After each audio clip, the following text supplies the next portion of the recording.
face and a glint in his eye and a sense of humor and a way to express that extraordinary life that he lived, John McCain said, as I do, I will hunt the field with him again. God bless his life. I yield back the balance of my time.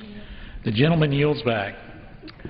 Under the Speaker's announced policy of January 3rd, 2013, the gentleman from Maryland, Mr. Hoyer, is recognized for 60 minutes as the designee of the Minority Leader.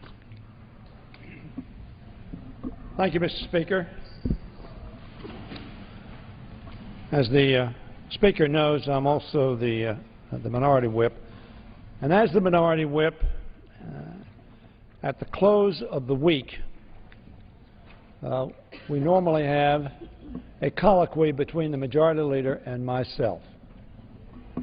That colloquy is to discuss the schedule for the week to come. It is to discuss the priorities that each side believes ought to be considered by this House. We do not have that colloquy when the the week to come does not have a session. We have now adjourned, or will soon adjourn, for a period of 5 weeks when we will not be in session. We have adjourned without doing the people's business. We have adjourned without resolving some of the most vexing challenges that confront this Congress and confront our country. We have adjourned without addressing some of the priorities that the Senate has acted upon and sent to this House. Or if they haven't sent them to this House, have passed them and are ready to respond to our initiatives. Mr. Speaker, that's unfortunate. Mr. Speaker, I will be talking about in this hour, and I probably won't take the whole hour, but I will be talking about some of the things that we have not done that we ought to be doing. Some of the things that we ought to be doing rather than taking a 5-week break. But let me quickly add,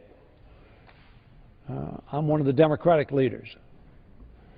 I do not criticize the Republicans for this 5-week break because we normally take a break in August so that members and their families can take some time, so that members can be home to talk to their constituents, seek their advice, seek their counsel, explain what is happening here in Washington to, at this point in time, a rightfully angry group of Americans who see their board of directors that we call the Congress of the United States not working very well, not attendant to the significant issues that confront us.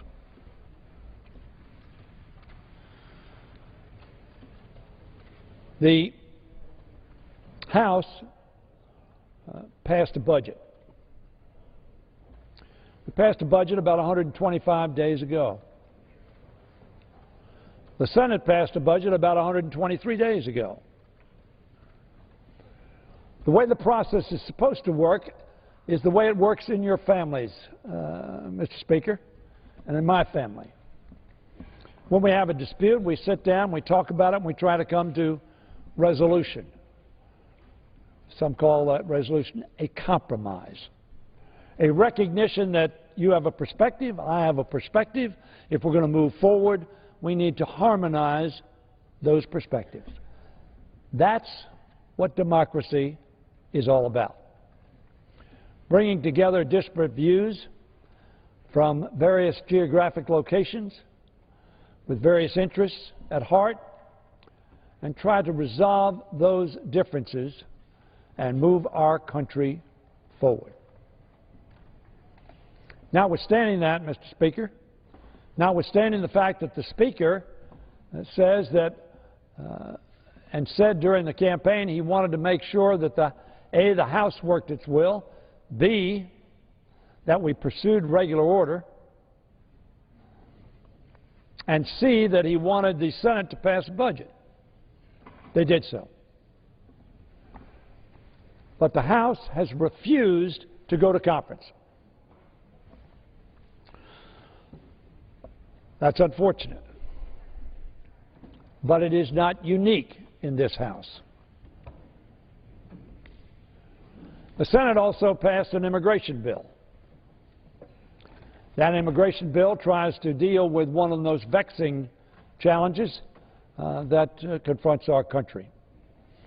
It is an issue that has a large amount of agreement outside this institution. The United States Chamber of Commerce, representing much of business in America, and the AFL-CIO, representing organized labor, have agreed that this immigration bill should be supported. The agricultural community, from California to Florida to Maine to Arizona, have essentially agreed this is a bill which will move us forward.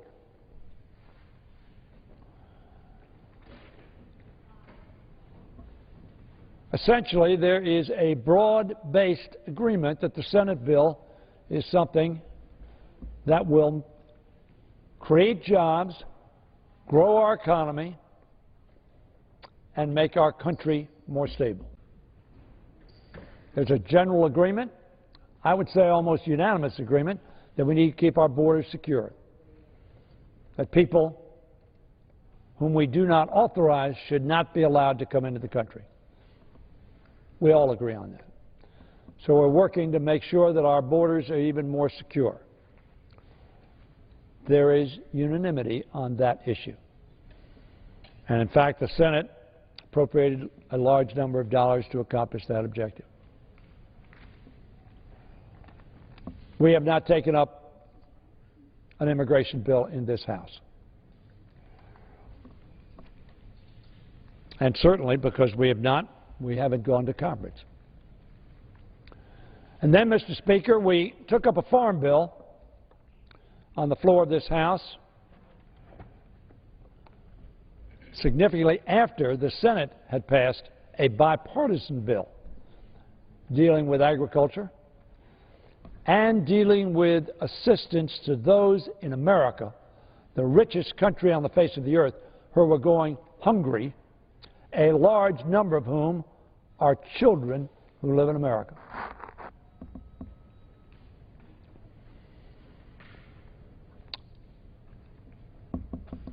The Committee on Agriculture passed out a bipartisan bill in the last Congress, and it was never brought to the floor by my Republican friends. This year, the committee also passed out a bipartisan bill that was brought to this floor. It could have and should have been passed with a bipartisan vote. Not because I agreed with all of it, but because it was appropriate to have a bill to go to conference with on this important subject. Our Republican friends added 3 amendments which we thought were clearly harmful to those in need in America. As a result, we didn't vote for it, but that's not why it failed, Mr. Speaker. It failed because 62 Republicans voted against the bill reported out with every Republican voting in committee for it. But as Mr. Lucas, the chairman of the committee, observed, it apparently wasn't good enough for those 62 Republicans. Compromise seems very difficult for some people in this House. But I again remind us all it is absolutely essential.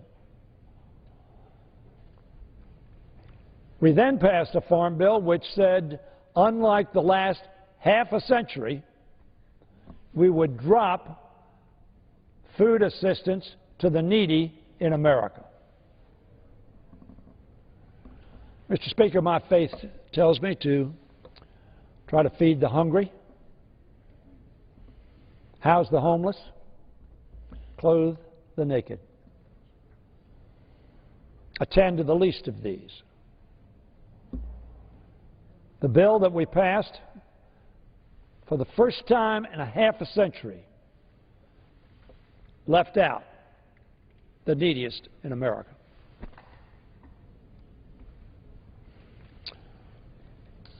In the course of passing that bill, the chairman of the Rules Committee, Mr. Speaker, said, we're passing this bill so that we can go to conference, with the clear implication at that point in time, because the Senate bill does take care of the neediest, who are hungry, adults and children, along with the needs of our farmers who produce our food and fiber on which all of us rely. The implication clearly was that with this bill, we can go to conference. Mr. Speaker, you and I both know we haven't gone to conference.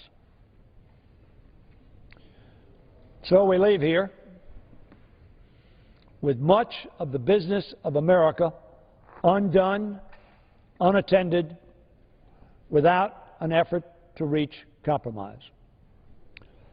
Mr. Speaker, additionally, as you know, on September 30th, the authorization for the operation of government and the funding thereof will come to an end on September 30th. So it will be necessary for us to come to an agreement.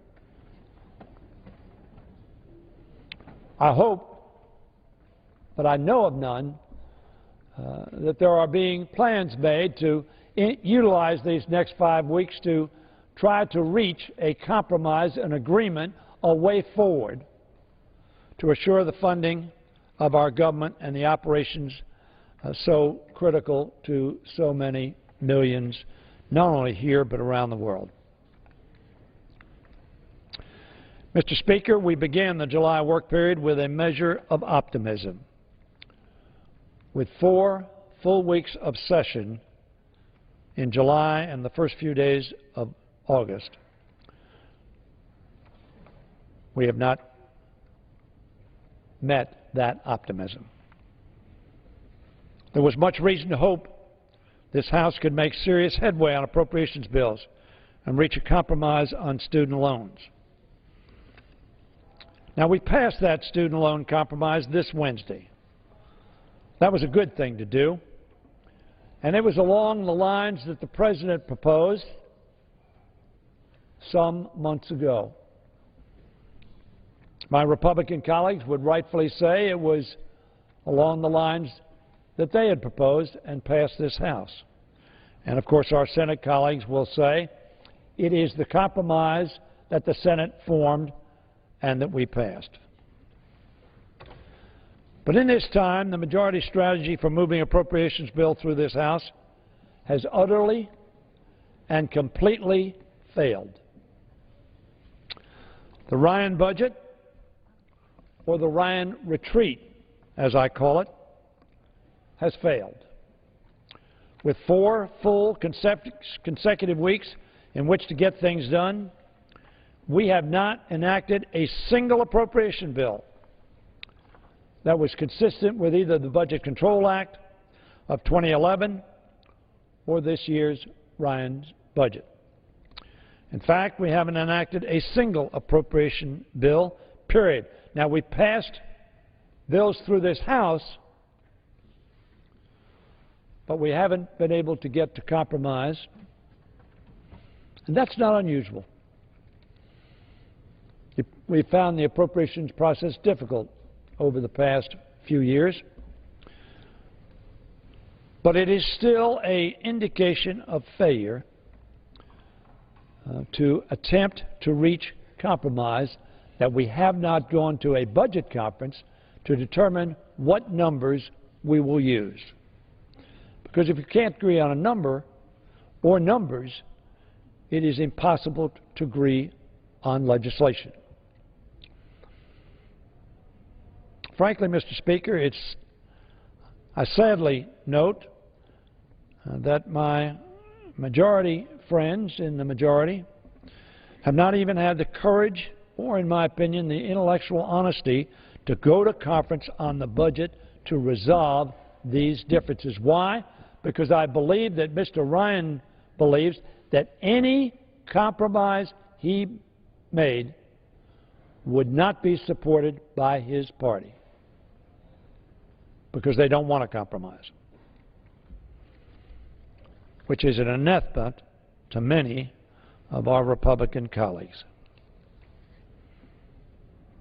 Regular order, it seems, means simply their order. Now, as I've said, we are leaving for the August recess with just 9 legislative days remaining until the end of the fiscal year. 9 days. That's what is scheduled for legislative business between now and September 30th. 9 days. As I said, not a single appropriation bill has been sent to the President's desk. A bill that we were considering this week, supposed to be the principal item of business this week, was taken from the floor because it did not have the support of the majority party. This is not a recipe for responsible governance by the majority. It is a recipe for another manufactured crisis and threat of a government shutdown. Mr. Speaker, our economy, our businesses, and our middle-class families cannot and ought not endure further uncertainty as a result of this Congress's failure to do its job. The most egregious manifestation of the majority's failure to govern has been the irrational sequester policy that they not only refuse to prevent, but have now fully embraced. Why do I say they've fully embraced it? Because it gets to their number, included in the Ryan budget, without them having to make one single choice of cutting a single item. It simply says, this is the number, meet it. No prioritization, no choice, no decision. The Ryan budget passed this House in March without a single Democratic vote. An endorsement in theory by this Republican Congress of cuts even deeper than the sequester imposes. Now let me say parenthetically, a lot of my Republican colleagues will stand at that podium or one of these podiums and say, this is the President's sequester. Mr. Speaker, America needs to know that is not true. And I believe too many who make that statement know it not to be true. We passed legislation in this House in the middle of July of 2011 which said we're going to reach certain numbers, and if we don't, we're going to have a sequester. Mr. Speaker, you may recall that that was the Republican cut, cap, and balance bill, whose policy was to have a sequester if the numbers set forth were not reached. That was before it was included in the bill, which was a compromise to reach resolution so that America did not default on its bills.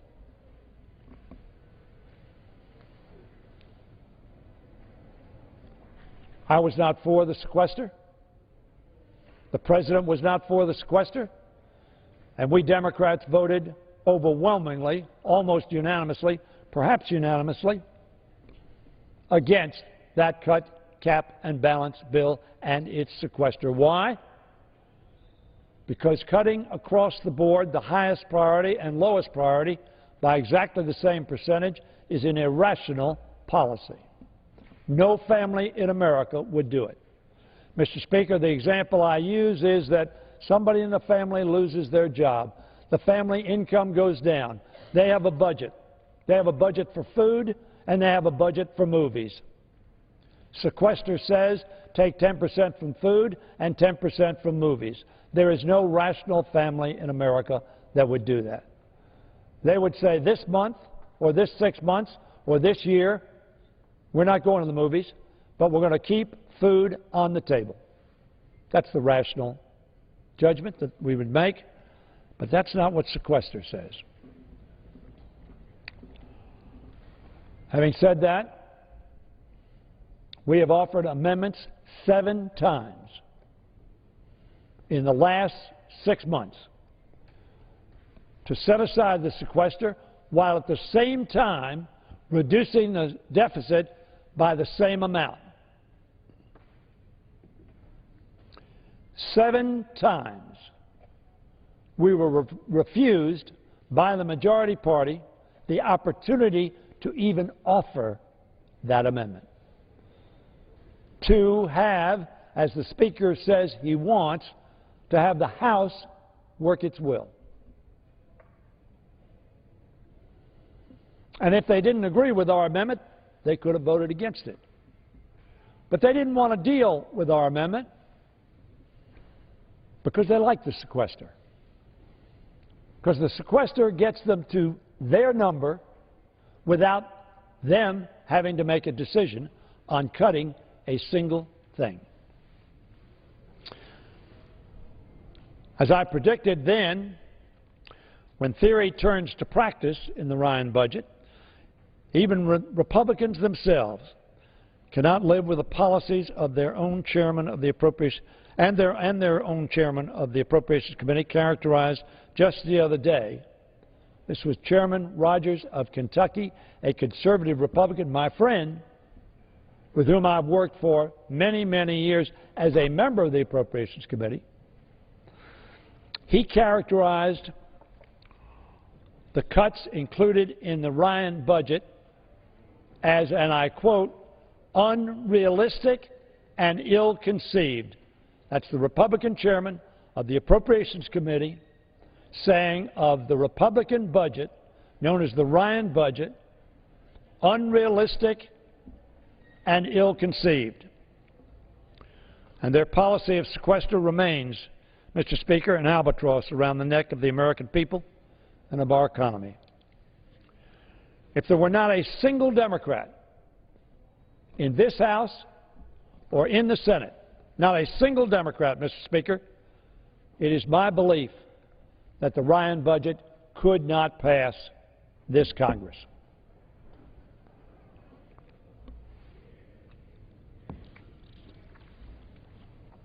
The Republican pro-sequester spending cuts only approach simply does not work. And this week's transportation HUD appropriation debacle proves it. I want to quote again the chairman of the committee. With this action, the House has declined to proceed on the implementation of the very budget it adopted just 3 months ago. Now, let me make it clear. No Democrat had the opportunity to vote on this. No Democrat voted against this. We weren't for it. Make no mistake. But the decision was made completely on the majority side of the aisle that they didn't have the votes for their bill. They could not implement the very budget that was adopted just 3 months ago. Thus, Mr. Speaker, I believe the House has made its choice, said Chairman Rogers. Sequestration and its unrealistic and ill-conceived discretionary cuts must be brought to an end. So said Hal Rogers, Republican, conservative, Kentucky, chairman of the Appropriations Committee. Sequestration must be brought to an end. As I've said, Mr. Speaker, those are the words of Hal Rogers. Not my words, his words. And I know that Chairman Rogers is not the only member of his party who is fed up with the Tea Party faction and their extreme agenda. But as we prepare to go home, to our districts over the month of August and hear their concerns about jobs and our economy and the pain of sequesters' senseless cuts. I have spoken to hundreds of employees who work in our defense establishment who are lamenting the fact not only that they've been forced to take off 1 day a week for no pay, and they can't even volunteer to work, who are lamenting the fact that those at the point of the spear in Afghanistan, in other troubled parts of the world, they cannot take off Friday.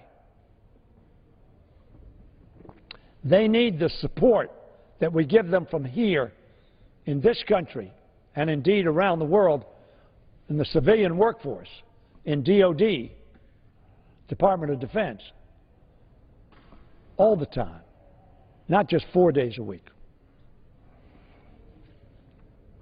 As we prepare to go home to our districts over the month of August, as I said, and hear their concerns and the pain of the sequesters' senseless cuts, I hope that we can turn the page of the July work period and return in a different spirit. See, September need not be July's second act. In the short time we have left, just 9 legislative days before the fiscal year ends, I would urge the Speaker to take a different path. Instead of taking the familiar road of partisanship, posturing, and spin, let us embrace a path of compromise and shared accomplishment. One we in this Congress might call, as the poet Robert Frost said, the road less traveled by. A wonderful poem by one of America's greatest poets. He said, I shall be telling this with a sigh somewhere ages and ages hence. 2 roads diverged in a wood, and I took the one less traveled by. And that, he said, has made all the difference. We have difficult and pressing challenges to address in a short time. Passing a budget, replacing the sequester with a balanced alternative, and averting a default on our debt. A default which would be catastrophic for America, for its people, for its economy, and would have ramifications throughout the world. We can begin, Mr. Speaker, by going to conference on the budget and allowing both sides to sit down and start working on an agreement. That seems to be, Mr. Speaker, the road less traveled by, a road forward, a road that leads to positive, constructive, supportable results, not backward. A road to constructive compromise, not destructive confrontation, and to results that benefit our people and our economy. Mr. Speaker, such a road would surely make all the difference for this Congress and for this country. Mr. Speaker, we need to work together. Newt Gingrich, a former Speaker with whom I served, reached a compromise with President Clinton. There were a lot of people on his side of the aisle that didn't want to see an agreement between President Clinton and Speaker Gingrich. It was on the funding of government. The basic responsibility this Congress has, or any board of directors of any enterprise has. And Mr. Gingrich stood at that podium, Mr. Speaker, and talked to what he referred to as his perfectionist caucus, the people who wanted it their way and were not prepared to compromise from a road other than their way. And he said, Mr. Speaker, to that perfectionist caucus, look, I know this is not exactly what you want, but the American people have elected a president of an another party, Bill Clinton. And they've elected a Senate with a lot of Democrats in there who don't agree with us, and yes, some Republicans who don't agree with us. And they also elected a lot of Democrats to the House of Representatives. He said, obviously, that a majority of the members of the House were Republicans. But if the country was going to move forward, if there was going to be a positive resolution to the conflict that existed between differing points of view, that there would need to be compromise. And he admonished that perfectionist caucus to understand that this was a democracy, not a dictatorship. And that agreement and compromise was the essence of what democracy meant. So, Mr. Speaker, I hope that over the 5 weeks that are to come, that members will reflect, communicate with our citizens, and come to an understanding of the necessity to act not just our way or my way, not just to reflect what I want, but to reflect what we as a country working together can accomplish. Mr. Speaker, if we do that, America will continue to be the greatest country on the face of the earth, providing opportunity for our children and our families, our workers and our seniors, and continuing to be that shining city on a hill of which Ronald Reagan spoke so glowingly. Mr. Speaker, let us hope in these 5 weeks we learn how to work together. That's what our people want. And as importantly, that is what our people need. And Mr. Speaker, I yield back the balance of my time. The gentleman yields back. Under the Speaker's announced policy of January 3rd, 2013, the Chair recognizes the gentleman from Texas, Mr. Gomer, for 30 minutes.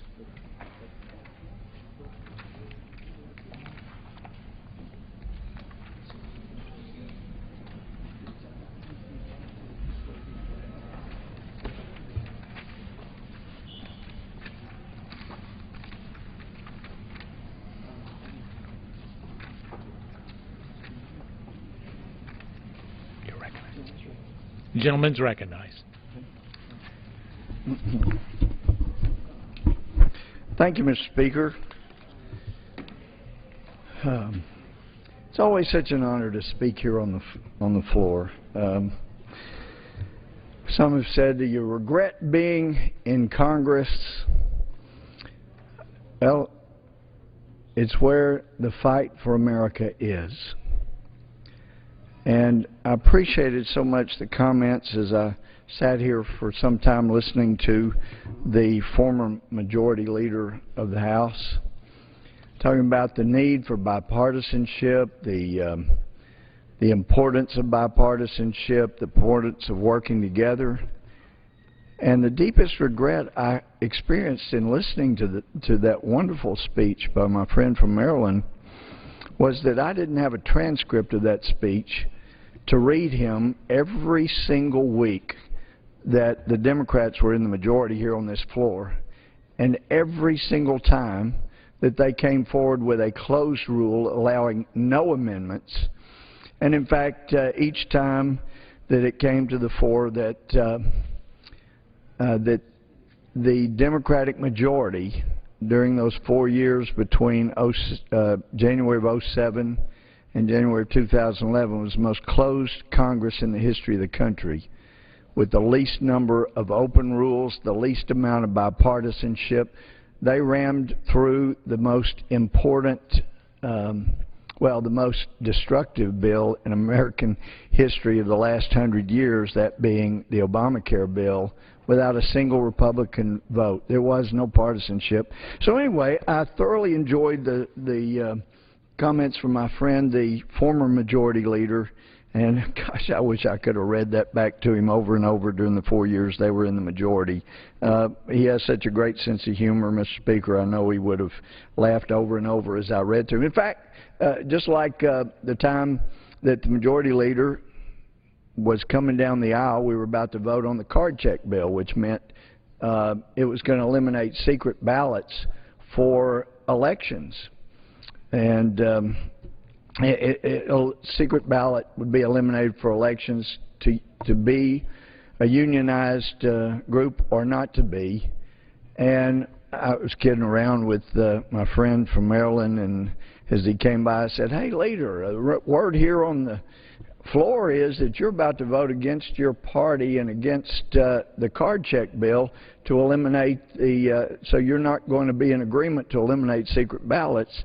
And he's so intelligent and great sense of humor, and he said, "Well, the odds of that happening are infinitesimal." And I said, "Well, it's just that everybody here on the floor knows that before Nancy Pelosi became Speaker, she had promised John Murtha would be Majority Leader, and if you hadn't had a secret ballot, John Murtha would be Majority Leader instead of you." And he laughed. He's just great sense of humor. So I'm sure if I were able to go back in time and read our former Majority Leader's comments today about the importance of bipartisanship, he would probably laugh as he did when he voted to end the secret ballot for union elections, even though the secret ballot is what got him elected as Majority Leader. But there's some amazing things going on. It was huge when this Congress did something a few weeks ago that people said couldn't be done. And that was with regard to the agriculture bill, and that was that many years ago, the agriculture bill, which was quite small comparatively, combined with the food stamp bill.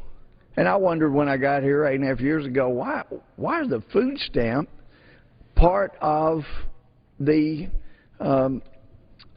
ag bill? And it was explained to me that this is strictly for political purposes because there are not enough farmers that have enough representation in Congress to ever get a farm bill passed by itself, and that there's enough people concerned about the waste in the food stamp program and the abuses in the food stamp program that it might have a hard time just passing on its own without having a lot of restructuring and trying efforts to clean up the waste, fraud, and abuse. So by putting them together, you combine enough votes from both sides of the aisle to get a farm bill with food stamps passed. But if you separate them, you won't pass either one, or at least not in that current form. So it was really historic what was done, and why a number of us voted for the ag bill without the food stamps attached. But we kept making very clear, we're not out to end the food stamp program. We know that there are some chronically poor people, some just temporarily poor, that need some food help, and we want to help them. So we're not for taking food out of the mouths of children that can't feed themselves, even though we were continually told that by people on the other side of the aisle. It broke my heart because I had a bunch of good friends, even though they're at one end of the political spectrum and I at the other, they come to the floor and say something they just surely, I hope they didn't mean. But they did say, you know, Republicans trying to take food out of the mouths of children. Well, that was rather tragic of them to say that, since that was simply not true. And the heartbreak of having friends come down and make allegations that absolutely unequivocally were not true came rushing back as I heard our former majority leader say that we were trying to eliminate food to the hungry, when we made the point over and over. And I know it's tough being in leadership of either party.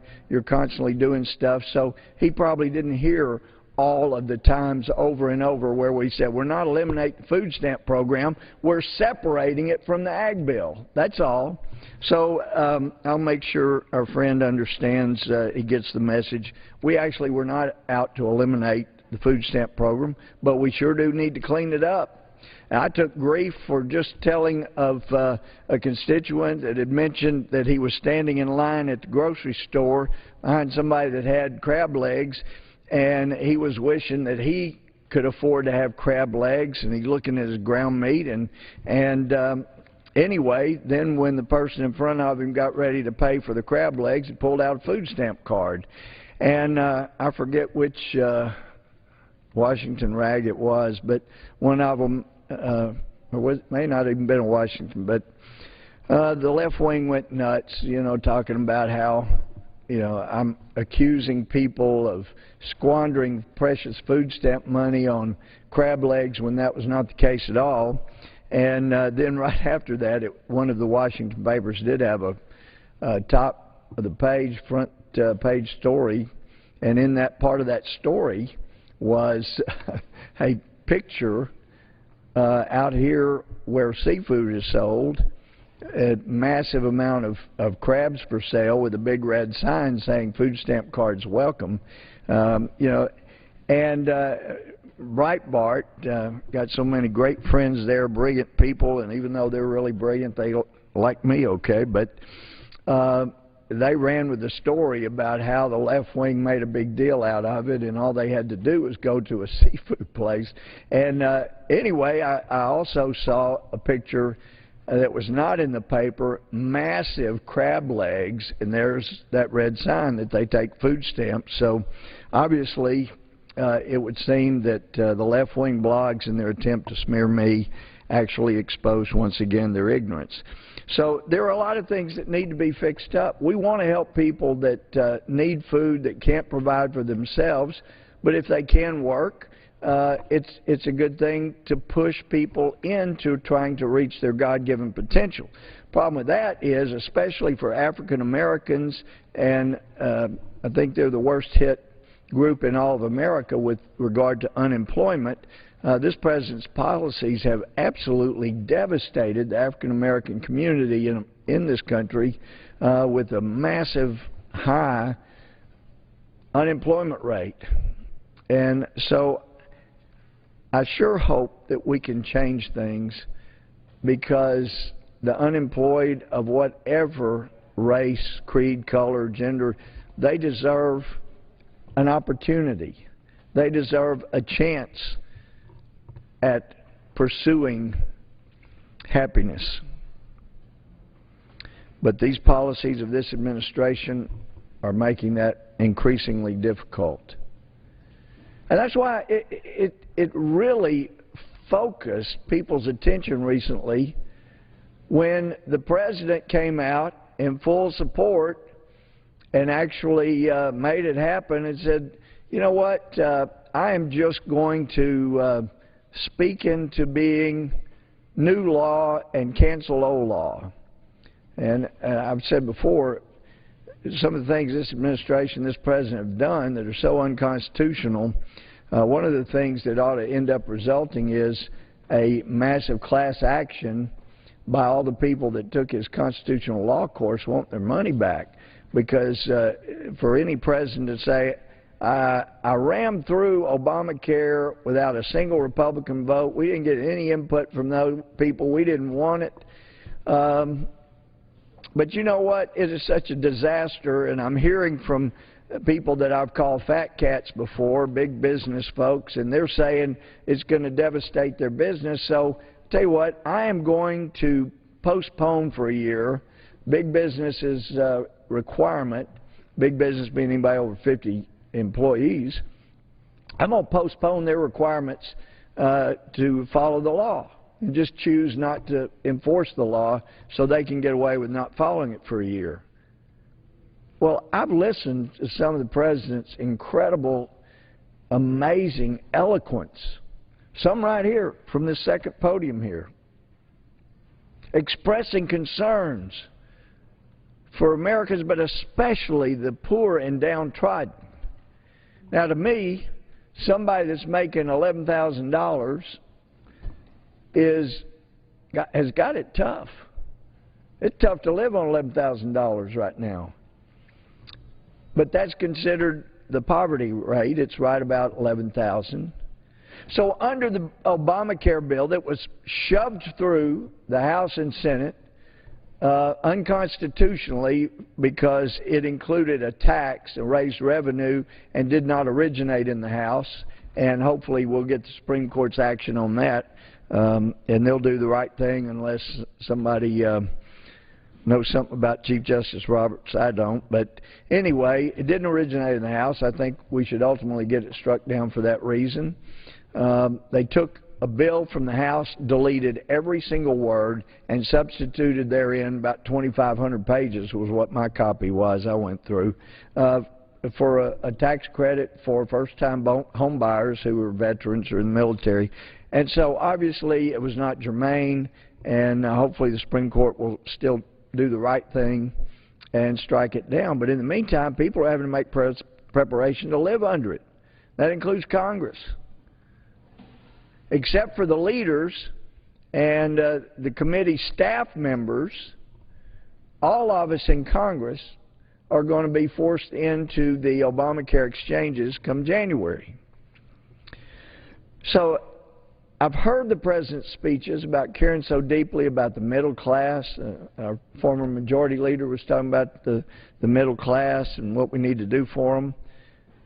But here again, I keep coming back to Obamacare. I was shocked when I read in the Obamacare bill that if you cannot afford to buy the minimum health care bill mandated by the federal government in Obamacare, then you're going to initially have a 1% extra income tax, but then it's going to end up going to 2.5% by 2016.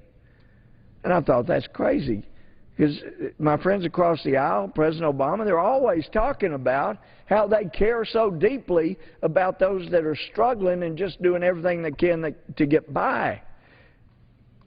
And it just is shocking to come to realize they have no clue about the suffering that somebody making $14,000 is going to have thrust on them by Obamacare when they can't. If they're only making $14,000, then it's unlikely their employer is going to be able to pay several $1,000s for an insurance policy. So they'll be on their own. And what we've heard is over and over employers are trying to get down below 50 employees. I know a restaurant back in Tyler, my hometown, that indicated they're going to sell off a couple of their restaurants so they can get under 50 because they can't afford to meet the mandate.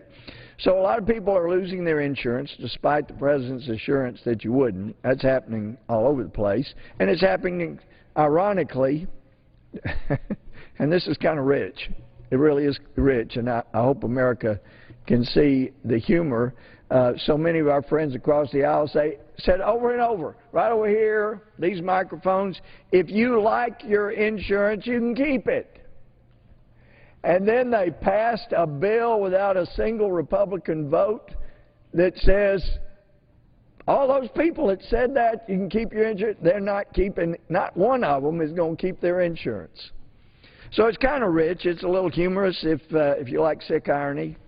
All these speeches about you like your insurance, they just quoting the President. You can keep it. Turns out they were all wrong, and every member of Congress is going to lose their insurance come January the 1st unless they retire before January 1st, and then they actually can keep their insurance. Then we find out today that actually there is an issue because the way Obamacare was addressed, it did prevent the leaders of both parties, as I read, and committee staffs from having to be under Obamacare. So the leaders, they're protected. They don't have to be under Obamacare, and the committee staffs won't have to be under. But all the rest of us, all the other members of Congress, the rank and file, we're going to be under it. But now we find out that there is a huge ambiguity because it doesn't say whether or not the federal government can continue to pay the 72% of the health care cost or the health insurance cost for members of Congress. Right now, members of Congress, we are on Social Security, despite what the email that's been going around for 20 years says.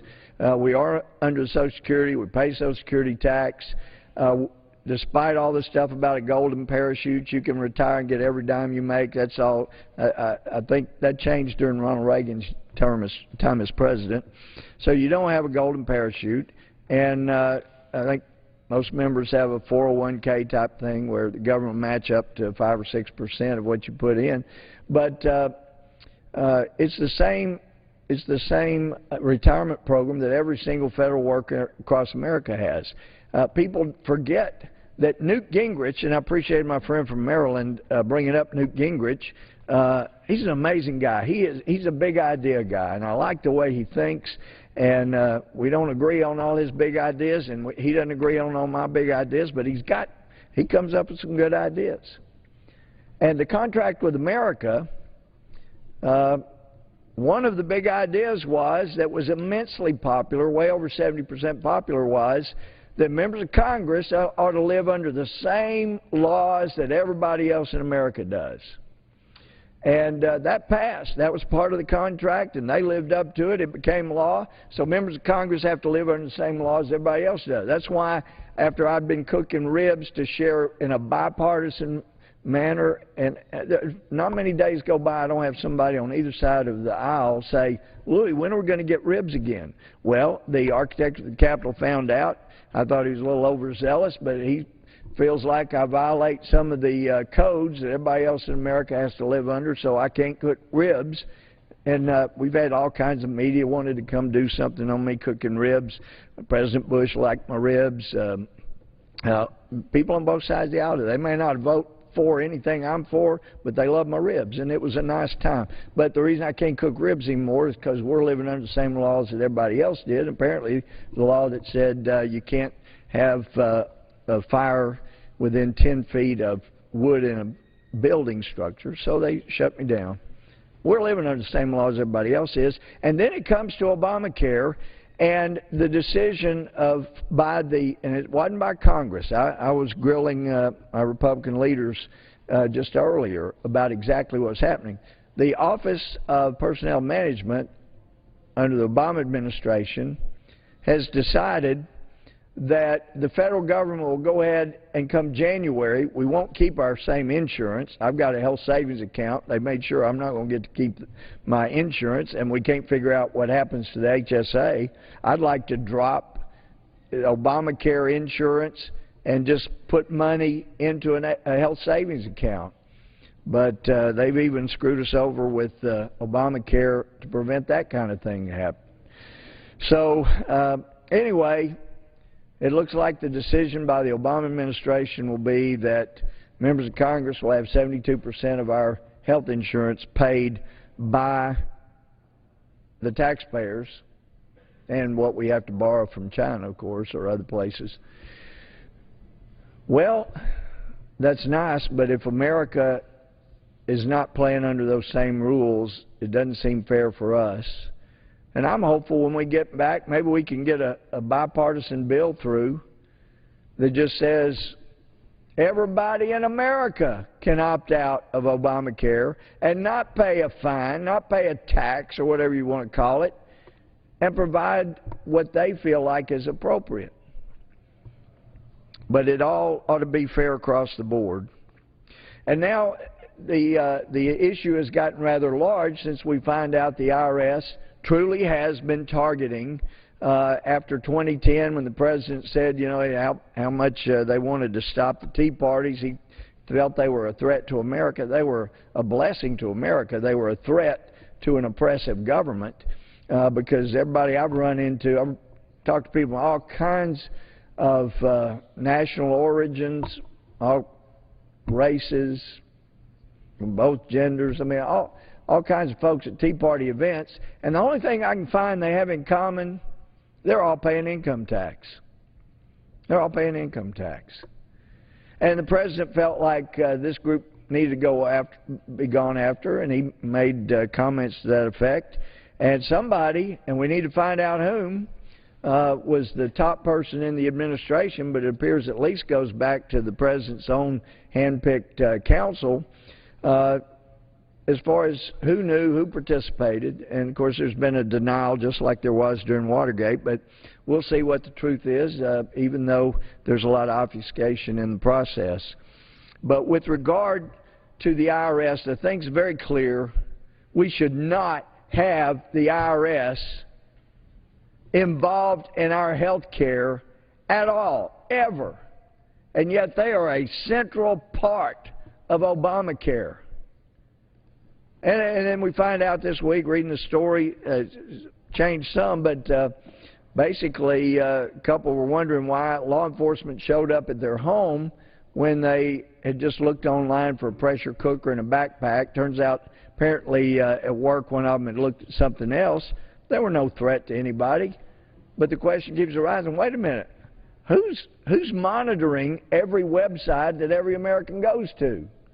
Well, must be the NSA apparently, but I did attend a classified briefing, so I can't go into anything there, but it appeared before the briefing very clear to me, and I still feel this way, that when you blind yourself as to who the enemy is, as we have, purging all kinds of material from our FBI training material, State Department intelligence material, as to who radical Islamists really are and what they actually believe, you blind our law enforcement, our security people from the ability to see our enemy. We're not protected. And then when you have an open border where people are coming across at will, and Border Patrolmen have told us 3 to 5 times faster than they ever have since we started talking about just handing out legal status to anybody that happened to be here by a certain date. All this talk about amnesty, citizenship, all these other things being talked, do they get benefits, get benefits? All this talk has increased the number of people coming in by about 3 to 5 times. The border's not secure. When you don't control what kind of terrorists may be coming into your country, and you don't train your law enforcement, your terrorist discerning folks, who it is that are the terrorists, and you keep pulling back our ability to see who our enemy really is, then it appears the solution is to have the federal government more intrusive than any of us ever dreamed it would be. And then you couple that with what we found out yesterday, and this article is dated August 1st, 2013, and it's entitled "Exclusive: Dozens of CIA Operatives on the Ground During Benghazi Attack." And in part, it points out CNN has learned the CIA is involved in what one source calls an unprecedented attempt to keep the spy agency's Benghazi secrets from ever leaking out. Since January, some CIA operatives involved in the agency's mission in Libya have been subjected to frequent, even monthly, polygraph examinations, according to a source with deep inside knowledge of the agency's working. The goal of the questioning, according to sources, is to find out if anyone is talking to the media or to Congress. It is being described as pure intimidation, with the threat that any unauthorized CIA employee who leaks information could face the end of his or her career. In exclusive communications obtained by CNN, one insider writes, "You don't jeopardize yourself, you jeopardize your family as well." Another says, quote, "You have no idea the amount of pressure being brought to bear on anyone with knowledge of this operation," unquote. Quote, "Agency employees typically are polygraphed every 3 to 4 years, never more than that," unquote, said former CIA operative and CNN analyst Robert Baer. In other words, the rate of the kind of polygraphs alleged by sources is rare, so says the CNN article. Quote, "If somebody is being polygraphed every month or every 2 months, it's called an issue polygraph, and that means the polygraph division suspects something, or they're looking for something, or they're on a fishing expedition, but it's absolutely not routine at all to be polygraphed monthly or bi-monthly," said Baer. A source now tells CNN that the number, talking about the number of people at Benghazi mission, was 35, with as many as 7 wounded, some seriously. While it is still not known how many of them were CIA, a source tells CNN that 21 Americans were working in the building known as the Annex, believed to be run by the agency, talking about the CIA. And goes down and talks about Congressman Frank Wolf, dear friend, says Wolf has repeatedly gone to the House floor asking for a select committee to be set up, a Watergate-style probe involving several Intelligence Committee investigators assigned to get to the bottom of the failures that took place in Benghazi and find out just what the State Department and CIA were doing there. More than 150 fellow Republican members of Congress have signed his request, and just this week, 8 Republicans sent a letter to the new head of the FBI, James Comey, asking that he brief Congress within 30 days. In the aftermath of the attack, Wolf said he was contacted by people closely tied with the CIA operatives and contractors who wanted to talk. Then suddenly there was silence. And I can verify that problem as well from some of the people that were going to talk to me, and then all of a sudden they went silent and said, no, I'm not going to talk. Quote, initially they were not afraid to come forward. They wanted the opportunity. They wanted to be subpoenaed, because if you're subpoenaed, it sort of protects you. You're forced to come before Congress. That's all changed, said Wolf. Speculation on Capitol Hill has included the possibility the U.S. agencies operating in Benghazi were secretly helping to move surface-to-air missiles out of Libya through Turkey and into the hands of the Syrian rebels. It's clear that 2 U.S. agencies were operating in Benghazi. One was the State Department, the other was the CIA. State Department told CNN in an email that it was only helping the new Libyan government destroy weapons deemed, quote, damaged, aged, or too unsafe to retain, unquote, and that it was not involved in any transfer of weapons to other countries. But the State Department also clearly told CNN they, quote, can't speak for any other agencies, unquote, and the CIA would not comment on whether it was involved in transfer of weapons or not. So perhaps that was going on, but we still have got to get to the bottom of why 4 great heroic Americans were allowed to be killed, were put in a situation like that. What difference does it make at this point? It makes a difference at this point, or a year from now, or 2 years from now, or 3.5 years from now, because people need to understand, they need to understand clearly, when somebody's life is taken, normally if a criminal law is involved, the statute of limitations are a lot longer, and Eric Holder, I can assure you, will not be Attorney General for the next 4 years. 3.5 years from now, we'll have a new administration. And we will hopefully get to the bottom of these scandals, and they're not phony. We know that because the President has assured us back when they first arose he was going to get to the bottom of it. And unlike what one of the family members of those killed at Benghazi told me there at the ceremony, Secretary Clinton said, we're going to get the guy that did the video, and all they wanted was to get justice from those who caused the death of their loved one. We owe that to them, Mr. Speaker, and with that, I will yield back. The gentleman's time has expired.